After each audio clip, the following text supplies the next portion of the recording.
আসসালামু আলাইকুম রহমতুল্লাহ বারাকাতু। আসরের নামাজ পড়ে আপনাদের কাছে একটু আসলাম কথা বলার জন্য। একটু কথা বলতে হয় আজকে এটাই যে বা যাহারা মায়ের সাথে জড়গা কইরা স্বামী স্ত্রী দরজা বন্ধ করে ইফতারি খাইবেন, মার ক্রমে বসে থাকবে, এটা কত সুন্দর একটা কাজ না? কত সুন্দর একটা কাজ।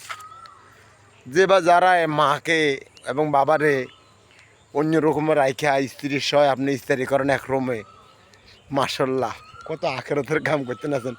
নম্বর ওয়ান একটা কাম হইতেছে, ঠিক না?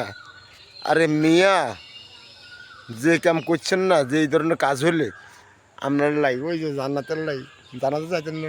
এমন একজনে খাড়া রয়েছে, হিসা জুতালে খাড়া রয়েছে। কোনো লাভ নাই, কোনো লাভ নাই। সুন্দরী বউ শুধু আবেগকে যান শেষ, কারবার হবে না। মার কাছে যান, যাই ক্ষমা চান, বার কাছে যান ক্ষমা চান।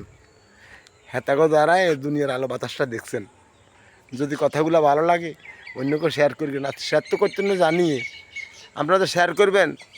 ওই যে মোবাইলের ভিতরে মোরগের রান যেটা ইয়ে সেটা শেয়ার করবেন, আমগো কথা কিন্তু শেয়ার করতেন না। তো মোরগের রানে শেয়ার করবেন, আমগো কথা শেয়ার করার দরকার নাই।